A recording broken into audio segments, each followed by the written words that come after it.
नमस्कार, lead India news में आपका बहुत बहुत स्वागत है। मैं हूं डॉक्टर तरुणा एस गौड़। कलयुग के इस दौर में एक माँ 4 बच्चों को पाल सकती है, लेकिन 4 बच्चों से एक माता पिता नहीं पाले जाते। ऐसे बहुत सारे केस हैं जहां पर बुजुर्गों के साथ उनके अपने ही बच्चों ने अन्याय किए हैं। बीते साल वाराणसी के करोड़पति साहित्यकार श्रीनाथ खंडेलवाल की स्टोरी सोशल मीडिया पर खूब चर्चित हुई थी।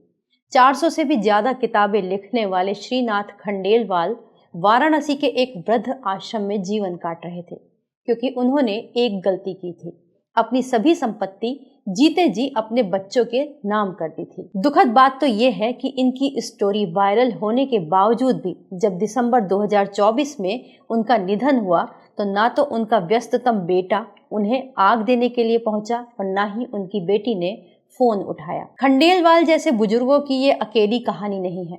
भारत में हजारों ऐसे बुजुर्ग दंपत्ति हैं या माता पिता हैं जो अपने ही बच्चों के हाथों हिंसा के शिकार हो रहे हैं। खास तौर पर ऐसा उनके साथ तब होता है जब वो अपनी सारी संपत्ति या तो अपने बच्चों के नाम में वसीयत कर देते हैं या फिर उन्हें गिफ्ट दे देते हैं। लेकिन हाल ही में सुप्रीम कोर्ट ने एक ऐसा फैसला दिया है जिसके आने के बाद इस तरह के बुजुर्गों को जरूर राहत मिलेगी, जिन्होंने अपनी संपत्ति अपने जीते जी अपने बच्चों के नाम कर दी है। 3 जनवरी 2025 को सुप्रीम कोर्ट ने अपने एक फैसले में कहा कि अगर बच्चों ने माता पिता की देखभाल नहीं की तो जो ट्रांसफर की गई उनकी प्रॉपर्टी है वो वापस उन्हीं बुजुर्ग के पास चली जाएगी। कोर्ट ने अपने फैसले में कहा कि अब प्रॉपर्टी गिफ्ट या ट्रांसफर करने वाले कानून में शर्त होगी कि यदि बच्चे अपने बुजुर्ग माता पिता की देखभाल नहीं करते हैं, उनकी जरूरतें पूरी नहीं करते हैं, तो वरिष्ठ नागरिकों के भरण पोषण और कल्याण अधिनियम 2007 के तहत ट्रांसफर की गई संपत्ति वापस हो जाएगी। संपत्ति का ट्रांसफर शून्य हो जाएगा।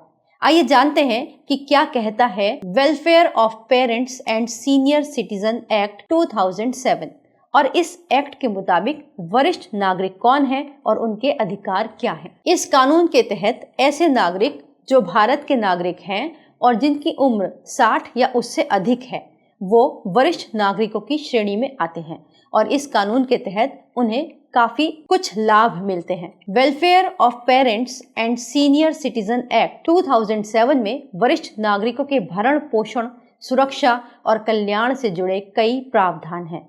ये एक्ट सुनिश्चित करता है कि ऐसे माता पिता, दादा दादी, वरिष्ठ नागरिक जो अपनी आय और संपत्ति से अपना भरण पोषण नहीं कर सकते, वो इस अधिनियम के तहत अपने बच्चों से भरण पोषण का दावा कर सकते हैं। माता पिता की परिभाषा में जैविक या फिर गोद लेने वाले या फिर सौतेले माता पिता भी आते हैं। इस बिल के तहत और क्या क्या प्रोविजंस हैं, आइए जानते हैं। इस अधिनियम के तहत वरिष्ठ नागरिकों को उनके बच्चों के द्वारा भरण पोषण दिए जाने के लिए आदेश दिया जा सकता है और ये आदेश देने के लिए सरकार ने इसके लिए बाकायदा ट्रिब्यूनल बनाए हैं। यही ट्रिब्यूनल ये आदेश जारी करते हैं कि इस तरीके के बच्चे अपने बुजुर्ग माता पिता को भरण पोषण का पूरा सहयोग करेंगे और उनकी मेडिकल या फिर दूसरी जरूरतों का भी पूरा ध्यान रखेंगे। इस बिल के तहत अगर बच्चे या रिश्तेदार भरण पोषण के आदेश का पालन नहीं करते तो ट्रिब्यूनल जुर्माना लगा सकता है। इतना ही नहीं, इस अधिनियम के अंदर कुछ ऐसे संस्थान भी बनाए गए हैं जो बुजुर्गों को प्राइवेट होम केयर्स या फिर होम केयर्स के अंदर ध्यान रखते हैं और इस नियम के तहत इन संस्थानों को रेगुलेट किया जाता है। इस बिल के तहत वरिष्ठ नागरिकों के उत्पीड़न करने वालों को 3 महीने से लेकर 6 महीने तक की जेल हो सकती है या फिर 10,000 रुपए तक का जुर्माना हो सकता है।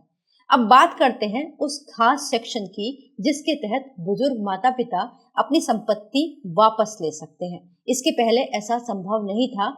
होता यह था कि अगर किसी ने अपनी संपत्ति विल या गिफ्ट डीड के थ्रू अपने बच्चों के नाम कर दी है तो वो उसे वापस नहीं ले सकते थे। लेकिन वरिष्ठ नागरिक अधिनियम 2007 की धारा 23(1) के अनुसार यदि वरिष्ठ नागरिकों को उनके रिश्तेदारों द्वारा उनकी संपत्ति से वंचित कर दिया जाता है और वसीयत या प्रॉपर्टी गिफ्ट के बाद उन्हें बुनियादी सुविधाओं से वंचित रखा जाता है, तो ऐसे हस्तांतरण को धोखाधड़ी माना जाएगा और उसे रद्द कर दिया जाएगा। सुप्रीम कोर्ट ने भी इसी विषय में ये अहम फैसला सुनाया था। जिससे बुजुर्गों को खासा फायदा होने वाला है। अगर ऐसे माता पिता कोई हैं जिन्होंने अपनी संपत्ति वसीयत के माध्यम से या फिर गिफ्ट के माध्यम से अपने बच्चों के नाम कर दी है और उनके बच्चे उनका ख्याल नहीं रख रहे, तो वो कोर्ट का दरवाजा खटखटा सकते हैं। वीडियो को लाइक करें, हमारे चैनल को सब्सक्राइब करें। हमारे वीडियो सबसे पहले देखने के लिए बेल आइकन प्रेस करना ना भूलें।